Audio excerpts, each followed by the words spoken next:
Today, I'm going to be breaking down my top 5 favorite fantasy football wide receivers. Sleepers, baby. It's the season for these sort of buzzwords. But in all seriousness, I'm looking at guys going outside the top 120 picks, so outside the top 10 rounds on our traditional sleeper Yahoo and ESPN home league platforms. Typically, when I'm in the later rounds of my drafts, we already have our wide receiver position pretty set up. So more times than not, I am going to be targeting the sort of handcuff running backs who are one injury away from being on the cover of waiver wire articles. That said, these are 5 wide receivers that I generally will be willing to make an exception for. So with that, let's get after it with our first wide receiver sleeper, Browns wide receiver KC Concepcion. Maybe just Kevin Concepcion. KC stands for Kevin Concepcion, so we're calling him Kevin Concepcion. That aside, though, guys, first round talent, jitterbug, first team All-American, all-purpose talent out of Texas A&M. Spent the first couple years of his collegiate career playing all over the place at NC State, man. Yes, he's always been a wide receiver, but we saw legit true running back usage for stretches of his time with the Wolfpack. And the dude looked fantastic. Like literally, you hear him in interviews now saying that he never, ever wants to get tackled by a cornerback, even if there's a fire. And you did see that on display throughout college as well. Consistently, even for not a very big dude, dragging defenders multiple yards downfield, really does have that dog in him. And you see it everywhere, man. Again, being used as a running back, typical wide receiver stuff, and also in the return game, absolutely dynamic threat with the football. That was in college, and guess what? We immediately saw it translate to the NFL. Yes, I am aware it was just preseason. KC Concepcion would not be the first guy to have a good preseason debut and then turn out to be absolutely nothing at the actual regular season NFL level. But man, the big takeaways for me, for Concepcion, we knew he was fast. We knew he was good with the football in his hands, but it was that willingness from Todd Monken to already design touches for this dude. He was asked about him playing punt returner, and he said, yeah, I want him to touch the ball as much as possible, and he kept that same energy on offense as well. We love gadget uses and gadget touches in fantasy football, as long as it doesn't come at the expense of a full-time role. And I do believe that's what we have here with KC. Had a reverse for a touchdown where, yes, he was able to get by the cornerback and not be tackled by him, his cardinal rule for having the football in his hands. And then also got a pop pass. Also was used on outside, a little bit of a rub route. Actually, a nice back shoulder ball from Deshaun Watson on that play. Really, really encouraging usage for a guy who is going to need that sort of usage because, let's face it, the big issue here is the Browns quarterback room, whether it's Deshaun Watson, Dylan Gabriel, Shedeur Sanders, or even, God forbid, Taylor Green. I would actually kind of like to see Taylor Green get a chance at this point. We can't feel good about the quarterback room there, getting him accurate downfield passes. So what would be the next best thing? Being able to get him the football around the line of scrimmage where we can, again, help just overcome the problems we have under center. So long story short, guys, we have a first-round talent. We have someone who is proven to be electric with the football in their hands in college and even briefly in the NFL. And we're in an offense where the play caller in Todd Monken seemingly has a plan for him. Not that surprising considering what we saw with Zay Flowers, a very similar player archetype, you could argue, and see what he did with Monken. So all in all, guys, coming in as my wide receiver 46, pick 99. I got the man's inside my top 100. That is well ahead of where he's going on Sleeper, Yahoo, and ESPN alike. So again, this is about the line that I'm done with wide receivers. There's a couple other guys. That's why I'm talking about him right now. But again, Kevin Concepcion, someone who I am trying to get in drafts of all shapes and sizes, particularly with where he's going. Pick 131 on Sleeper, pick 151 on ESPN, pick 132 on Yahoo. When we're at that point, yeah, there's some decent enough handcuffs on the board, but man, going to be a lot of, people getting their quarterback too. God forbid a second tight end. Not you, a scholar, not me, less of a scholar. We're getting KC Concepcion. I mentioned those ranks, and if you guys do want to see my full ranks, I invite you to check out RotoWire.com and use code Ian35. Get you 35% off any of our RotoWire subscriptions. In addition to my expert ranks, you can get Theo Greminger and the rest of our RotoWire crew's awesome thoughts. All of my articles that do happen to be behind a paywall, I get it, but that's because we're trying to keep the goodness between you and me out here, baby. So ranks, articles, we have our live draft assistant, which allows you to take said ranks and strategy actively into your Yahoo and ESPN drafts. And then we'll be with you the entire season as well with start, sit, and waiver wire goodness, and much, much more. So again, code Ian35, support the show, support your freaking self. Code Ian35 over at RotoWire.com. Next up, we got Packers wide receiver Matthew Golden, guys, who did not have a particularly good rookie season. In fact, 361 yards. That was bad. Had to wait until the playoffs to see this man actually catch a touchdown pass. Was a good game. Was a good touchdown against the Chicago Bears. I get it, but it wasn't pretty. And I don't even want to do the thing where I try to say like, oh, well, how was he going to succeed last year? It was set up pretty all right for him. All right. Christian Watson was out for the first half of the year. Jaden Reed broke his collarbone week 2, I believe it was. Romeo Doubs, Dontavian Wicks were there. Not scrubs in their own right or anything like that. But man, even Tucker Kraft was gone by midseason. Golden also had his issues. He had the midseason shoulder injury. A couple plays that could have gone a different way. Maybe we'd be singing a different tune. Had that long catch against the Browns where just barely got let out of bounds. Honestly, could have been a 90-yard house call. Cowboys game. I forget if it wasn't Jaden Reed. I think it was Bo Melton. One of the wide receivers, they basically ended up running the same route. I think Golden caught it, but the guy ran into him. Again, a little bit different. Could have been a 60, 70-yard touchdown.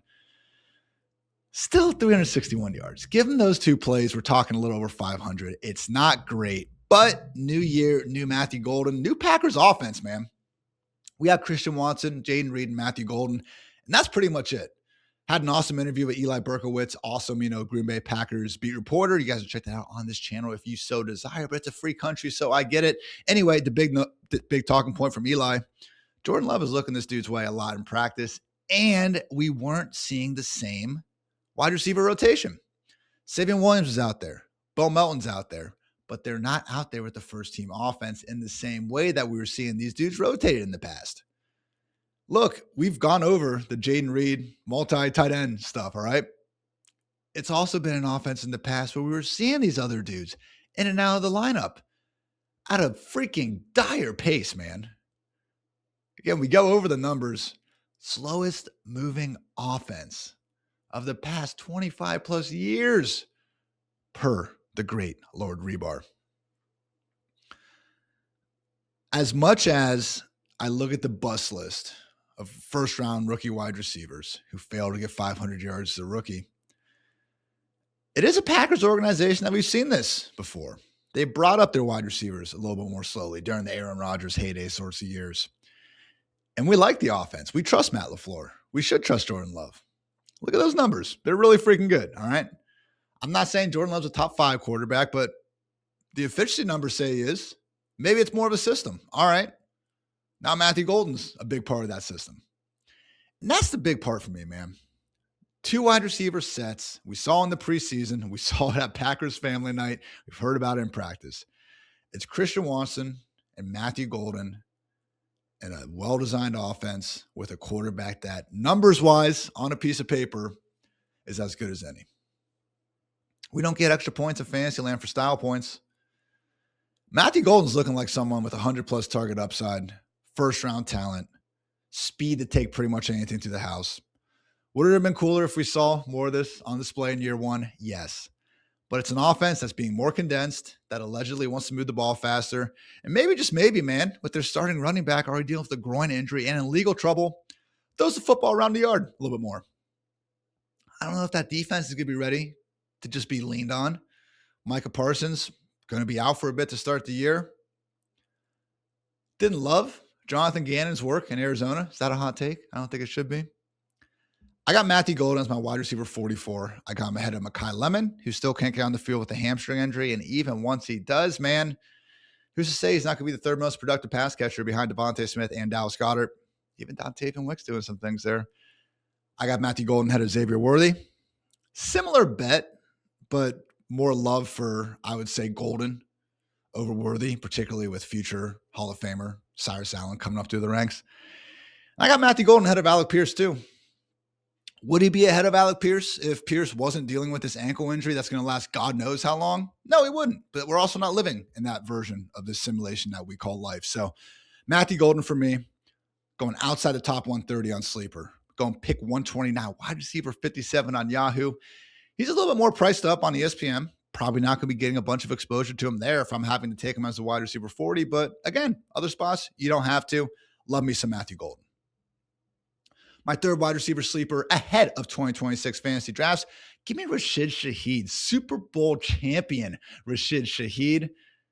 51 million reasons for the Seattle Seahawks to get him way more involved than he was down the second half of last season. That's the most problematic part here with believing in Rashid Shaheed, okay? He came into an offense that needed him. They traded for him for a reason, but also with Torrey Horton having that season ending, I think it was a shin injury. They needed a field stretcher, and Shaheed was supposed to be that guy, and he flashed here and there, mostly in the return game. But given his familiarity with that Clint Kubiak offense, going back to their days together in New Orleans, I was hoping for more from Rashid Shaheed last year. We didn't quite get it. So that's the negative point. But man, ESPN wide receiver 57, same thing on Sleeper, wide receiver 55 on Yahoo. I feel like that's being baked in. I mean, we had this dude ranked pretty much higher, if not the same, around the same ballpark last year. The Saints offense, where we had no idea what to think about with Tyler Shuck. Didn't exactly think highly of Spencer Rattler. And now he's paid. Now he's with Sam Darnold. Sam Darnold, man. Him and Jared Goff, only two quarterbacks to throw for 4,000 yards in each of the past 2 seasons. Jackson Smith and Jigba should get the overall majority of yards again, but there's a case to be made that there could be some level of regression. JSN's going to be the man. No doubt about it. But like his target share numbers, his air yard share numbers, historically, guys, really, really big outliers. Could it happen again? Sure. He's a dog. New offensive system, though. Could spread around a little more. She's been in the offense all off season. And also, just like Green Bay, wouldn't it make sense if Seattle throws the ball a little bit more? I know last year they were ball control, mostly run first, lean on that great defense. Defense a little banged up to start the year. Kenneth Walker obviously took his talents to Kansas City in free agency. Zach Charbonnet allegedly ahead of schedule. We'll see. Probably still going to be out at least the first month, not longer, and we'll see what happens. It sounds like it's going to be closer to before September ends. Shout out Green Day. The issue for Shaheed is Cooper Kupp doesn't go away. JSN's obviously the one. And then we get some level of rotation with Torrey Horton. That's how this goes really south. And Horton looked pretty good last year. I don't think he gives someone $51 million across 3 years to make him a rotational player on offense. She can do a lot of good things in the run game, trick plays, get him the gadget touches, screens. Again, we all know he's an incredible returner. This is a fun archetype, guys. Miles Austin, Parker Washington, Rashid Shaheed. Low drafted playmaker with the ball in their hands who also learns how to be a great receiver. We've seen Shaheed flash in not great New Orleans situations. You tell me we can't get a little more with Sam Darnold instead of old man Derek Carr, instead of Spencer Rattler? I think this is very much closer to Shaheed's floor than his ceiling when looking at the price. He's my wide receiver 53, and again, one of the last later-ish round receivers that I draft, expecting much of anything from, all right? If you want, I can go through 100 receivers and say one good thing about them. But after we get past Shaheed, and honestly, my next guy, I included Golden, I included KC. I'm sure I'll be wrong, and there will be a couple other guys who squeak through. But man, it's just so tough to not only think about the scenario where that person produces a good year, but produces it in a manner in which we can actually feel confident about starting the guys. So that case for Shaheed, he's the clear-cut, ideally, number 2 pass game option in an offense with a quarterback that can sling it on a team that could throw the ball a little bit more and a defense that could be just a little bit worse. That's the case for Rashid Shaheed. Next up, Chargers wide receiver, Tre Harris. That's right. I've been hyping up my guy Quentin Johnston a little bit this offseason. You know why? Because I love this Chargers offense. Could they Charger it up? Maybe. I heard a great segment from Nick Wright. Shout out Fox. But I think he was on Colin Cowherd's show, and he was saying, I'm going to take the bold stance that the Chargers is going to be who they've always been. And his point was that this is going to be the year where we blame the receivers. And we say, well, Justin Herbert, how is he going to succeed with these guys? Nick's also a big-time Kansas City fan. He's also very good at his job. He was making an entertaining point. I see where he's coming from. There is some unprovenness to this wide receiver room, but the Chargers believe in him.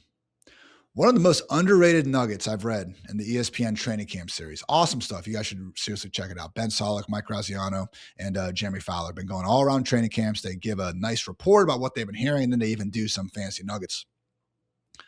Throwaway line, but it mattered to me, man. Chargers aren't planning on adding a veteran wide receiver. That happened last year. They added Keenan Allen. He led the freaking team in targets, all right? We saw it in week 1 of the preseason. Look who rested. Not Keandre Lambert-Smith. Not 2025 SEC receiving yard leader Brennan Thompson. Ladd McConkey, Quentin Johnston, and yes, Tre Harris all got the starter's rest treatment.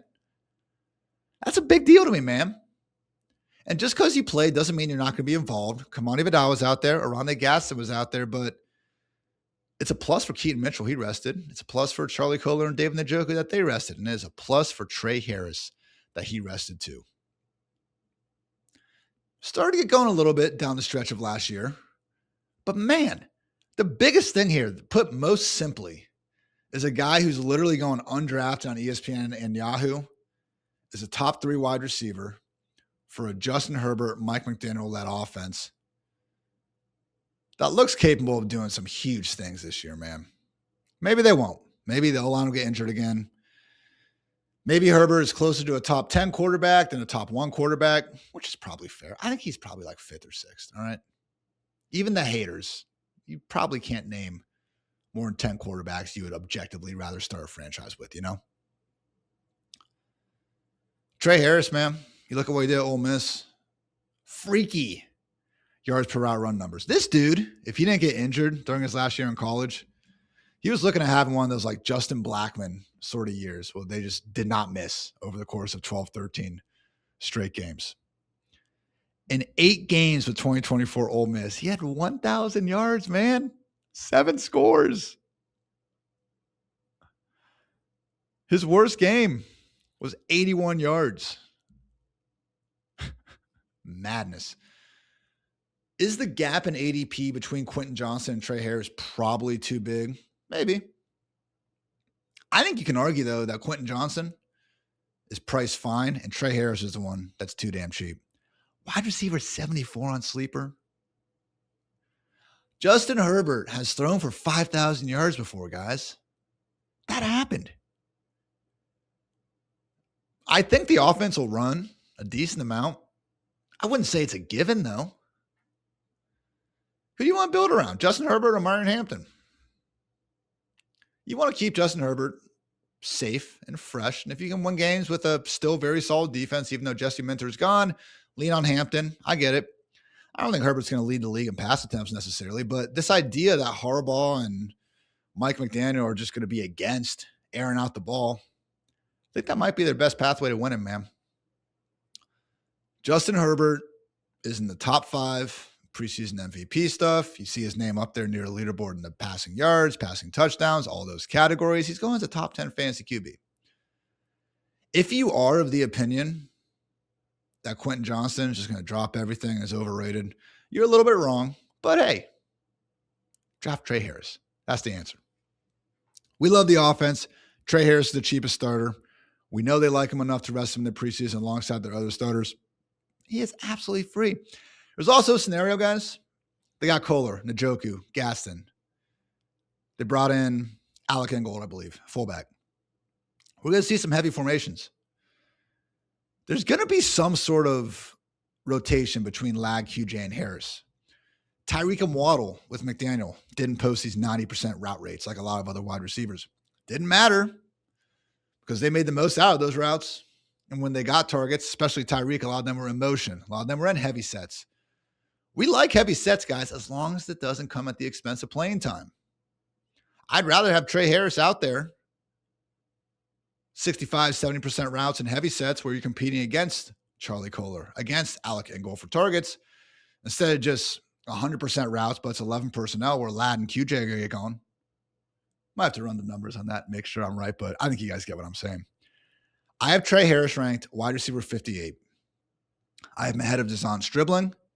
I have him ahead of Cyrus Allen. Both those guys, fun. Made some really good plays this preseason. Training camp looks good. Tre Harris, though. There's a world where he's the number 2 pass game option in this Justin Herbert, Mike McDaniel-led attack. And for that reason, I think he is a prime sleeper wide receiver ahead of 2026. I have one more sleeper, guys, who literally I'm trying to leave the last few rounds of every single draft with. But then we'll give a shout out to our friends over at Splash Survivor. 2, not 1, 2 pretty awesome Survivor contests. I think you guys should try to take some of your hard-earned dollars and make some even more. RotoWire $100,000 NFL Survivor. Traditional Survivor League, $15 entry fee. Also, RotoWire $50K Touchdown Survivor. Player-based Survivor format. Anytime Touchdown Survivor League, $25 entry fee. That's freaking cool, man. I like that. Myself, Theo Greminger, will be competing as well.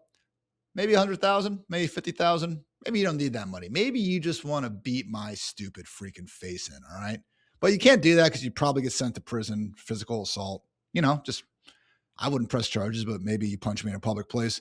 The next best thing for you to not get thrown in prison is to subscribe and play Splash Survivor, all right? $15 entry fee, 100K Survivor, traditional league, $25 entry fee, 50K, anytime Touchdown Survivor. You stay out of prison. You can still beat me. It's a win-win. Why would you not sign up? Splashsports.com/RotoWire. That's splashsports.com/RotoWire. Don't forget to use code RotoWire because that's to get you a 50% deposit match and 100% payout boost. Gotta love that. Splashsports.com/RotoWire. Back to the show. Travis Hunter, everyone. That's right. I'm drafting a cornerback in redraft leagues. And I'm sitting here telling you guys about it in front of a camera into this microphone. Here's my case. This guy was good enough to get drafted number 2 overall last year. He won the little thing called the Heisman Trophy. Even if he didn't play cornerback, very, very unlikely that dude makes it out of the top 10 picks.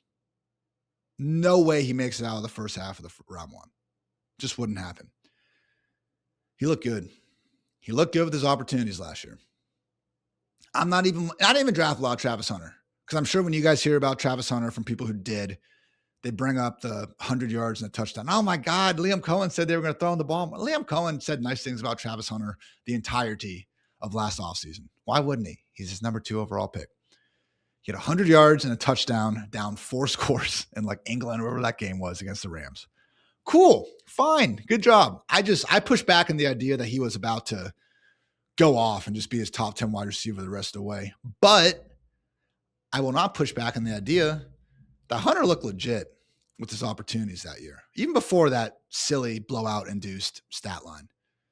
Watching him go up and get that football, man, Chiefs game, 2 defenders, special stuff. His ball skills in the air are incredible. And that might only be the second best part of his game because when you get this dude the ball in space, electric. He was number 1 in missed tackles forced per touch if you squeeze that sample size down low enough. Spin move, jukes. It was all over the tape, man. How much is he going to play on offense? Sounds like a decent amount. Dude's been in the weight room looking like he's ready to play a lot. Jaguars, James Gladstone. They don't strike me as the type of team ready to just roll over and say, we messed up. Not saying they're going to play him 100% of the snaps on offense. You got future first team, first ballot, Hall of Famer Parker Washington. You got Brian Thomas Jr. You got Jacoby Myers. I get it. Hunter's going to be the wide receiver 4. But if anything happens to any of those guys, cover of every waiver wire article, Travis Hunter's going to be asked to take on a bigger role on offense. He's already getting, presumably, from what we've heard from Liam Cohen, talking about maybe not doing the whole playbook, maybe doing more package type stuff. We could already be looking maybe 40, 60% of routes. Because again, Cohen's pushed back time and time again. When they've asked him about him not playing offense at all, he's like, no, we're gonna keep things similar. Did mention a little bit less of the playbook, which is fair. We could be looking at Hunter, who's being used on the outside. Again, brought John Shipley, Ace Jaguars beat reporter John Shipley, on this show to make sure I could talk to the source himself. He's being used outside. Also, he's getting some fun design touches in the screen game and the deep shots. It's great news for Parker Washington. I get it. Should be leading the team in routes and stuff. What if Travis Hunter is fairly close to BTJ? It's fairly close to Jacoby Myers. He's going to be zooming up the ranks, guys. We believe in Liam Cohen, right? We believe in Trevor Lawrence, at least to a decent extent. Dude was the most productive quarterback in football, basically the second half of last season. Schedule helped. One tough test in Denver, and my God, did he clear that. Not going to crown him just yet. I think he just turned 26, though. Still a young guy. Tyler Shuck's age. That's crazy. We believe in the talent. We believe in the quarterback. We believe in the play caller. Are we that good at predicting September, October, November, December usage in the middle of the summer? We try. I don't think we're great. I don't think we're perfect. If there was ever a high-end wide receiver handcuff to keep on your fantasy bench, his name is Travis Hunter. I don't even think the prices that he's listed at in home leagues is where you're going to have to draft him either. Wide receiver 59 on Sleeper. Pick 165, though. Wide receiver 43 on ESPN, top 120. That's a little bit wild. I wouldn't do that, all right? Top 120, Travis Hunter? No, I'm out. Even Yahoo, wide receiver 50, pick 127. Probably not going to be too much behind that either. You go to some of these high-stakes drafts, though. You see him falling and falling. Round 14, round 15. And at a certain point, we're talking a completely, not even a Brian Robinson, Tank Bigsby handcuff, just a complete perspective. We'll see what happens. Nicholas Singleton sort of option. And it's like Damon Claiborne's of the world. It's like, do I want an RB3 who's very realistically 2 injuries away from being someone I can maybe trust as like an RB2-ish? Or do I break off, because we're going to be drafting a lot of handcuff RBs at this point, do I break away for one pick and use that one pick on the number 2 overall pick from last year and an offense we love with a quarterback that's good, who's either one injury away from immediately being someone we actually could consider as a top 50 player at the position, maybe even wide receiver 3. I don't know, guys. He's really good. He's gone the year 2. Travis Hunter, man. We do not have the same hopeful early season standalone value as Concepcion, Golden, Shaheed, Harris. What we do have is a really talented player in a really well-schemed offense with a really good quarterback that we just need to find some snaps. I'm okay making that bet round 14, round 15. I'm okay with that. Because you look at the other wide receivers there, none of them are as good as Travis Hunter. Most of them are in bad offenses. And they usually have similar usage issues, but they're a wide receiver 3 instead of wide receiver 4 right now. If there's a position in fantasy football that I want to really trust the talent to win out, it's wide receiver, and my God, does Travis Hunter have a lot of it. Those are my 5 wide receiver sleepers. Ladies and mostly gentlemen, hope you guys enjoyed the breakdown. Let me know in the comments if you did or if you didn't. Most of my comments these days are talking about how they can't believe I'm not drafting more DJ Moore. You guys are bringing up some good points, all right? It's a fade that terrifies me, and I'm bringing it up again. So obviously it's in my head. Regardless, I appreciate you guys. You're holding me accountable. You're calling it out, as you should. So let me know if you just think Travis Hunter isn't even worth a 22nd round pick. If you maybe agree, if you like drafting some KC Concepcion, if you think Rashid Shaheed can have a nice bounce back year, all positive, negative influence is welcomed here in these fantasy football comment streets. So appreciate you guys. If you like the show, then like the show, and that subscribe button helps out as well. Got some fun videos on the way also this week. I'm going to be doing my favorite pick in every round of Yahoo drafts. I'm going to be going through this ridiculous thought exercise that I cannot wait to get to tonight. Hitting the gym next. But after that, guys, if we removed every RB1 from every offense, like they went on vacation, where will we rank the RB2s? All right. Don't worry about standalone value. Best case injury handcuff upside, where they rank. Very excited to record that video. I got some other stuff going too. And then we'll be back with preseason week 2, baby. More football on our television screens. Truly am pumped, guys. Fantasy football is awesome. And it gives me a career, gives me a way to talk about football every single day. My God, I love football. You know, I'm sure you guys do too. But yeah, football's back and it's awesome. So anyway, I'm rambling. That's going to do it for me. Appreciate you guys tuning in as always. I'm Ian Hartitz. Until next time, take care, everybody.